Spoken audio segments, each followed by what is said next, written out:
શ્રીમદ્ ભગવદ્ ગીતા અધ્યાય 10 શ્લોક 42 અથવા બહુના એતેન કિમ જ્ઞાતેન તવ અર્જુન વિષ્ટભ્ય અહમ ઇદમ કૃષ્ણમ એક અંશેન સ્થિતઃ જગત.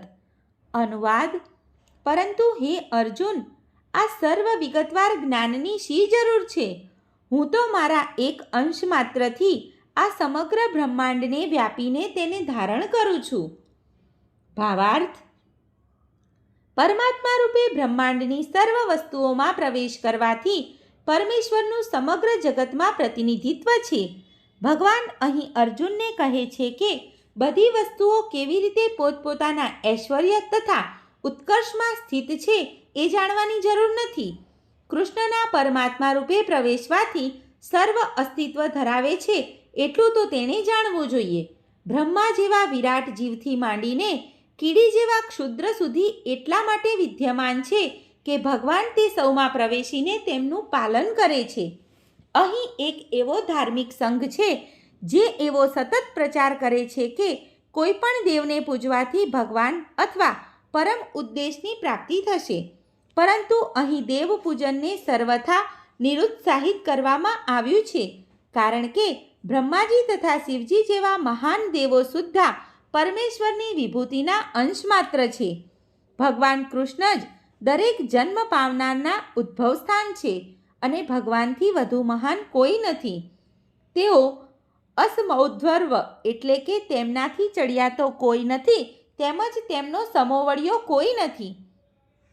પદ્મ પુરાણમાં કહ્યું છે કે જે લોકો ભગવાન કૃષ્ણને દેવોની શ્રેણીના ગણે છે, ભલે પછી તે બ્રહ્મા હોય કે શિવજી, તેવા મનુષ્યો તરત પાખંડી ગણાય છે. પરંતુ જો કોઈ કૃષ્ણના ઐશ્વર્યો તથા શક્તિના વિસ્તારોનો સારી રીતે અભ્યાસ કરે તો તે બેશક ભગવાન કૃષ્ણની સ્થિતિને સમજી શકે છે અને અનન્ય ભાવે કૃષ્ણને ભજવામાં સ્થિર થઈ શકે છે. ભગવાન શ્વાંશ વિસ્તારથી પરમાત્મા તરીકે સર્વવ્યાપી છે અને દરેક વસ્તુમાં વિદ્યમાન પ્રવેશ કરે છે.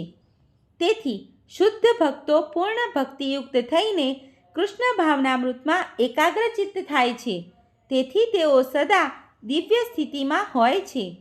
આ અધ્યાયના શ્લોક 8-11માં કૃષ્ણની ભક્તિ તથા પૂજાનું સ્પષ્ટ સૂચન છે. શુદ્ધ ભક્તિનો આ જ માર્ગ છે. આ અધ્યાયમાં એ સારી રીતે સમજાવ્યું છે કે મનુષ્ય કેવી રીતે સર્વોચ્ચ ભક્તિની સિદ્ધિ અર્થાત પૂર્ણ પુરુષોત્તમ પરમેશ્વરનો સંગ પ્રાપ્ત કરી શકે છે.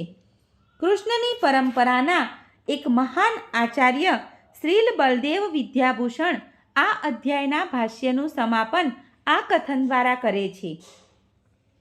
યચ્છક્તિ લેશાત સૂર્યાધ્યા ભવન્ત્ય અત્યુગ્રહ તેજસઃ યદ અંશેન ધૃતમ વિશ્વમ સહ કૃષ્ણો દસમે અર્ચ્યતે.